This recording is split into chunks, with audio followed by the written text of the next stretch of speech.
Inmediatamente después de dar a luz, mi suegra irrumpió en la habitación del hospital y anunció: «El bebé dormirá en mi habitación, no en la tuya». Mi esposo sonrió y dijo: «Ella sabe más». Me mordí el labio y tomé mi bolso, susurrándole a la enfermera: «Es hora de mostrarle los papeles». Su madre gritó cuando leyó la verdad. Tengo 28 años y di a luz el año pasado en Johns Hopkins, en Baltimore. Mi hijo es perfecto. Todo lo relacionado con ese momento, el trabajo, la gente, las secuelas, es algo que nunca olvidaré, y no en el buen sentido. Esta es la historia de cómo mi suegra intentó robarme mi recién nacido, cómo mi esposo se mantuvo al margen y no dijo nada, y cómo decidí que ese momento era la última vez que dejaría que alguien más controlara mi vida. Déjame explicarte. Tengo 28 años, trabajo en UX y soy simplemente una persona promedio que intenta vivir mi vida. Mi ahora es marido, llamémosle Ryan. Tiene 32 años y trabaja en seguridad informática. No es mal tipo, pero cuando lo conocí las cosas cambiaron. La madre de Ryan, Sharon, es autoritaria, manipuladora y trata a su hijo adulto como si todavía estuviera en pañales. Mi mejor amiga, Kat, es abogada, práctica y protectora. Una enfermera, Mel, era la MVP con bata médica. Ryan y yo nos conocimos en DC en un evento tecnológico y luego nos mudamos juntos a Baltimore al cabo de un año. Las cosas estuvieron bien por un tiempo. Nos comprometimos y luego nos casamos. Fue entonces cuando Sharon pasó de ser un poco excesiva a algo completamente distinto. Ella vino sin ser invitada y comentó sobre mi comida, mi ropa, mi cabello. Si usaba pantalones deportivos en mi propia casa, me llamaba vago. Cuando le dije que no pensaba dejar el trabajo después de tener hijos, ella dijo: «Eso va a ser un problema». Nunca le agradó. Creo que nunca lo intentó. Aún así, Ryan decía lo mismo cada vez que mencionaba el tema. Ella solo quiere ayudar. Está tratando de involucrarse. Así es como muestra amor. No. Así es como ella mostró control. Y nunca lo detuvo. Quedé embarazada a principios de 2023. Sharon actuó como si también estuviera embarazada. Esa es la mejor manera en que puedo expresarlo. Redecoró una habitación de su casa y la convirtió en una guardería sin preguntarme. Compró una cuna, un Moisés, fórmula, aunque le dije que planeaba amamantar, y un cajón lleno de ropa de recién nacido para su casa. Le dije que no viajaríamos con un recién nacido. Ella sonrió y dijo: «Ya veremos». También insistió en estar en la sala de partos. Le dije que no. Ella lloró, como si estuviera sollozando a fondo, diciendo que estaba destrozando la familia. Ryan me dijo que estaba siendo dramático. Yo no lo estaba. Estaba exhausto. Ryan trabajaba hasta tarde constantemente. Iba solo a las citas. Estaba manejando todo mientras lidiaba con el dolor de espalda, las náuseas y apenas dormía. Lo único que me mantuvo adelante fue mi amiga Kat. Ella me ayudó a organizar mis archivos, me ayudó a documentar cosas. Ella dijo: «Si esto empeora, estaremos preparados». No tenía idea de lo preparados que tendríamos que estar. Me puse de parto temprano, un jueves. Me desperté con un dolor tan agudo que pensé que me estaban apuñalando. Se me rompió fuente por todo el suelo de nuestra habitación. Corrimos al hospital. El dolor era irreal. Estuve de parto durante 17 horas, presionada durante 3.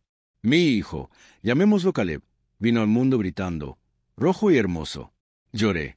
Lo abracé, besé su cabeza y le prometí que nunca dejaría que nadie lo lastimara. Ryan se quedó allí, incómodo. Parecía cansado pero no emocionado. Recuerdo haber pensado que algo se sentía mal, pero estaba demasiado cansado para pensar en ello. Luego, apenas una hora después de que las enfermeras me limpiaran y me entregaran un sándwich, Sharon entró en la habitación, completamente maquillada, con el pelo rizado y un vestido largo de iglesia, como si estuviera asistiendo al domingo de Pascua, no al nacimiento de su nieto. Entró como si fuera la dueña del lugar, sin golpes, sin pausa. Miró a Caleb como si estuviera inspeccionando algo que compró en línea. Luego me miró, asintió y dijo: «Él es perfecto. Dormirá en mi habitación esta noche. Necesita establecer un vínculo conmigo temprano». Era como si hubiera ensayado esa línea. La miré fijamente. «Disculpe», dije. Se volvió hacia Ryan. Él simplemente se encogió de hombros y sonrió a medias como si todo estuviera bien. «Mamá ha hecho esto antes. Sabe que es lo mejor. Descansarás un poco», dijo. En ese momento exacto, todo se enfrió. Mi corazón, mi cara, mis huesos. Tenía a Caleb en mis brazos y estaba temblando. No grité. No discutí. En cambio, miré a la enfermera, Mel, bendita sea, y dije en voz baja, ¿puedes? Pásame mi bolso, por favor. Ella asintió y me lo pasó. Lo abrí, saqué el sobre, y dentro de ese sobre había papeles de divorcio, una petición para la custodia total, copias de mensajes de texto entre Ryan y Sharon planeando cómo hacer la transición del bebé a la rutina hogareña de Sharon, capturas de pantalla de ella diciéndole a Ryan que está emocional. Solo ponte de acuerdo con ella ahora. Pronto adaptaremos al bebé a nuestro lugar, una grabación de audio donde Sharon dijo, una vez que nazca el bebé, seré irrelevante. Cría 2 niños. Sé lo que estoy haciendo. Ella puede visitarme si está respetuoso. Y, por último, una prueba de ADN que mostraba que Caleb no era de Ryan. Se lo entregué todo a Ryan. Hojeó la primera página y palideció. Me miró, luego miró a Sharon y luego al bebé. ¿Es esto algún tipo de broma? Preguntó. No, dije. Esa es tu copia. Intentó seguir leyendo. Sharon se inclinó para coger los papeles. Leyó unas cuantas líneas y luego gritó, un grito salvaje y penetrante, parecido al de una película de terror. Vi su rostro ponerse rojo, sus ojos muy abiertos y su mandíbula apretada como si estuviera a punto de escupir veneno. Esto es lo que Ryan no sabía, lo que Sharon nunca aceptaría. Ryan había estado infiel mientras yo estaba en el 2º trimestre. Mientras vomitaba, lloraba y asistía sola a las citas. Lo descubrí. ¿Él lo negó? Por supuesto. Así que seguí adelante en silencio. No hice trampa. Estábamos en una fase de separación en ese momento. Maryland no siempre exige periodos de espera para el divorcio si hay adulterio durante esa separación. Conocí a alguien. Llamémoslo Mateo. Gentil, artístico, respetuoso. Salimos un par de veces, nada grave. Pero cuando me di cuenta de que estaba embarazada, hice cuentas y se lo dije. No hizo preguntas. Él dijo, decidas lo que decidas, te apoyaré. Ryan nunca hizo preguntas. Nunca miró las líneas de tiempo. Simplemente lo supuse. No lo corregí porque cuando volvimos a mudarnos, ya sabía lo que iba a hacer. Iba a esperar, observar, documentar, prepararme.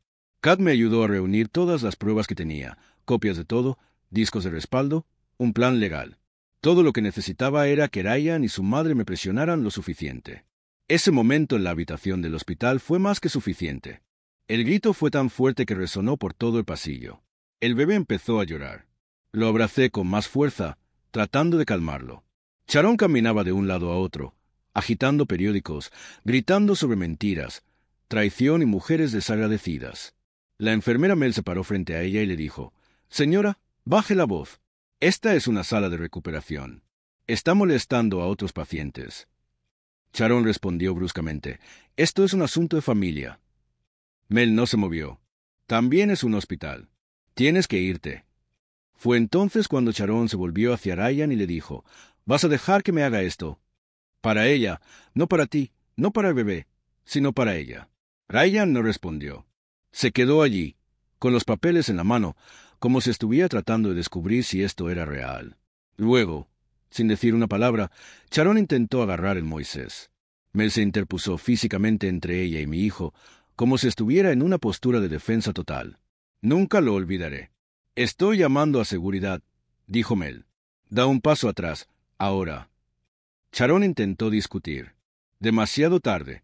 2 guardias de seguridad del hospital aparecieron en 2 minutos. Le pidieron que se fuera.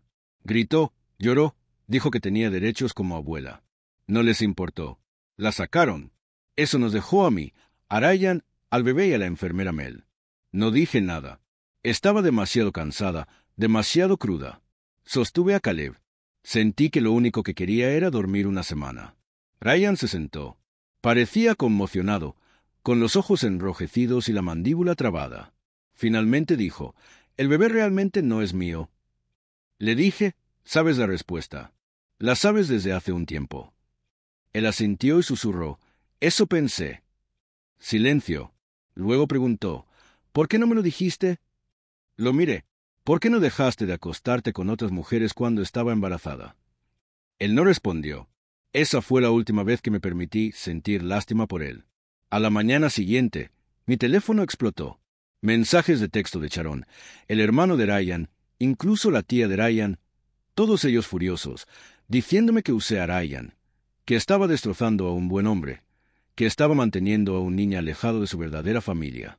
Un mensaje de texto de Sharon decía: «Lo engañaste, pero Dios lo ve todo». Otro dijo: «No te mereces ese bebé». No respondí a ninguno de ellos. Lo que hice fue reenviar todos los mensajes a Kat. Ella ya se estaba preparando para la corte. Ella me dijo algo que lo cambió todo.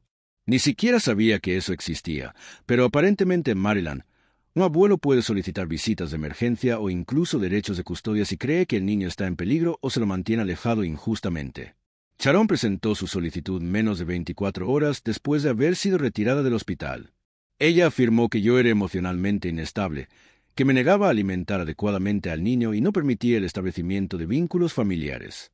Incluso mencionó el hecho de que el bebé no era de Ryan, alegando que demostraba una incapacidad moral. Kat me llamó en el momento en que vio la petición. «Van a intentar llevárselo». Sentí que no podía respirar.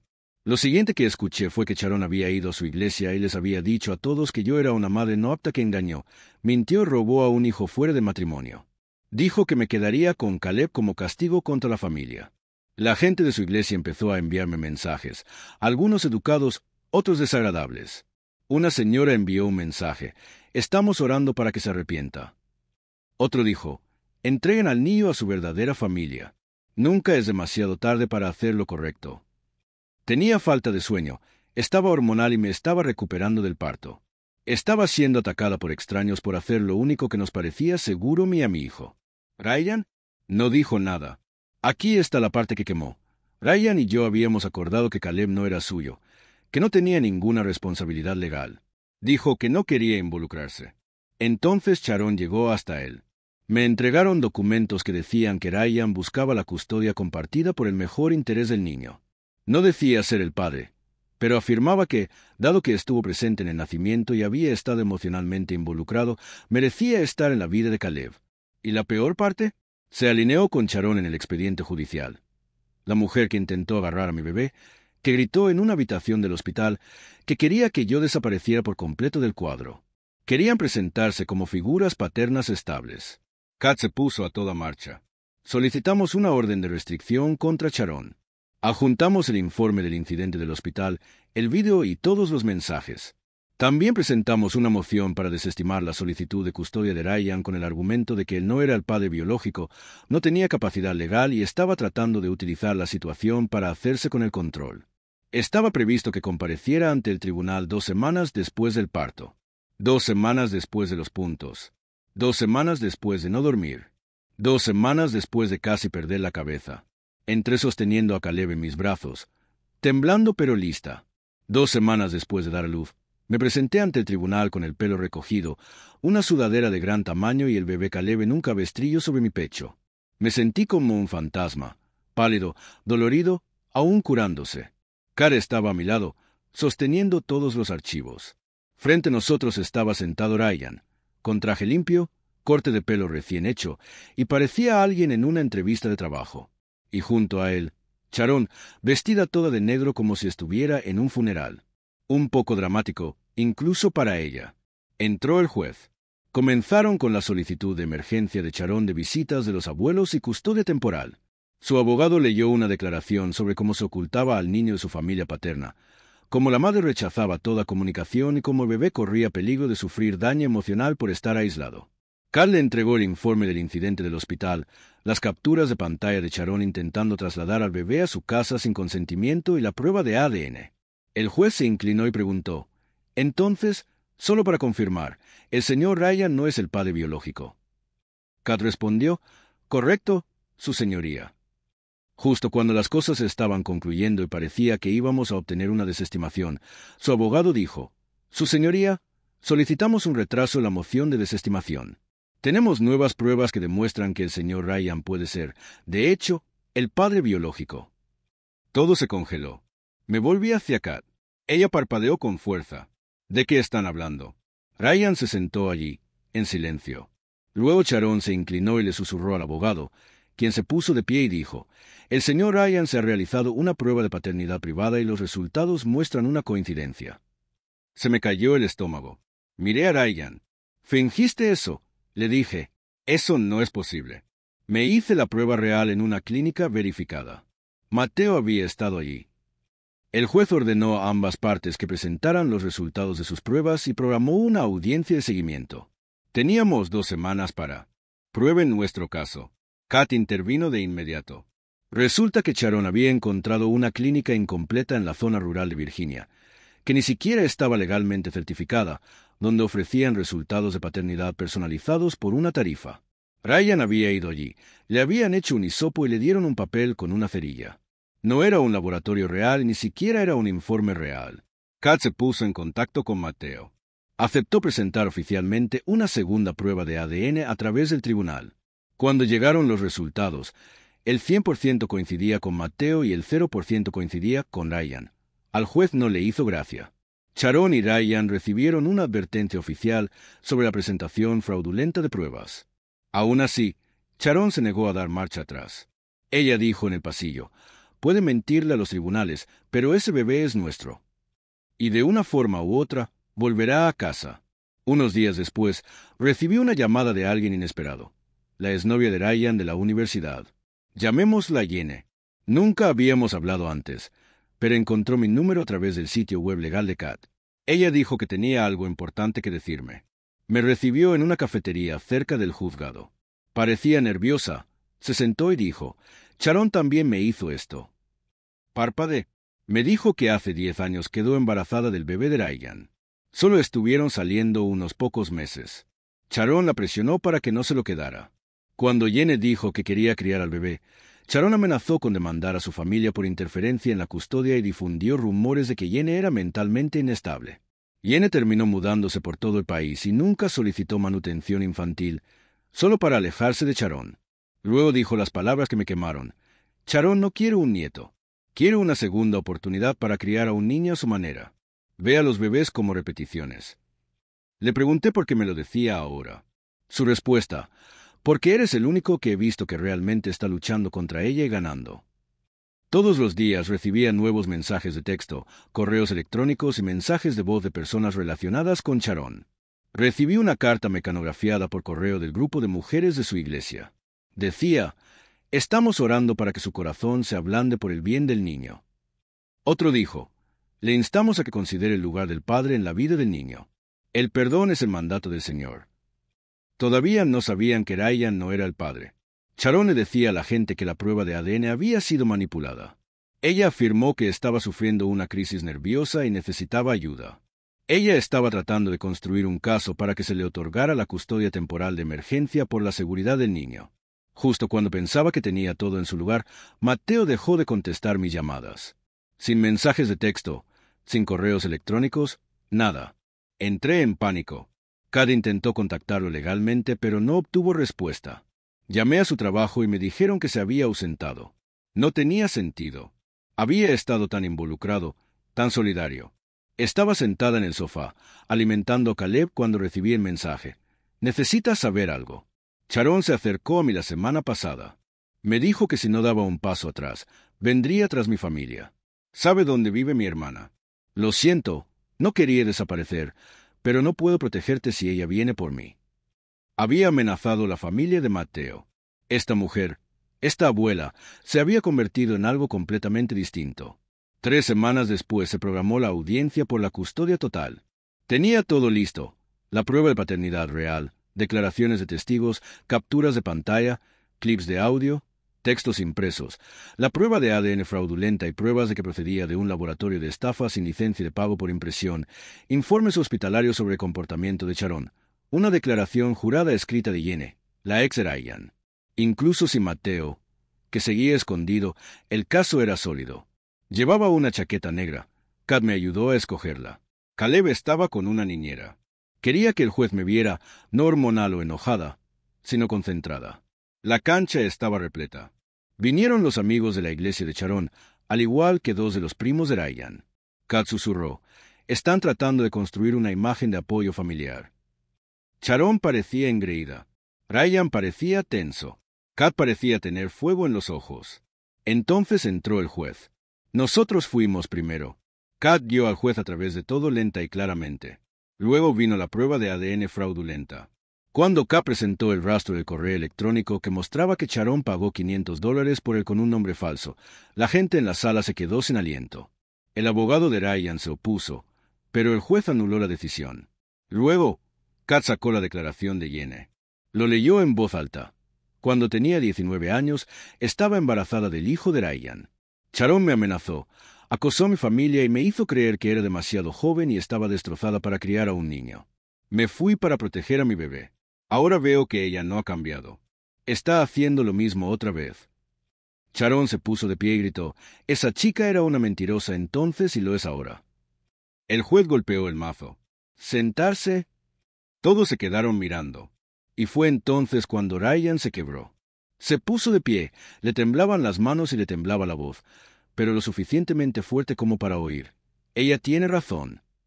Silencio de muerte.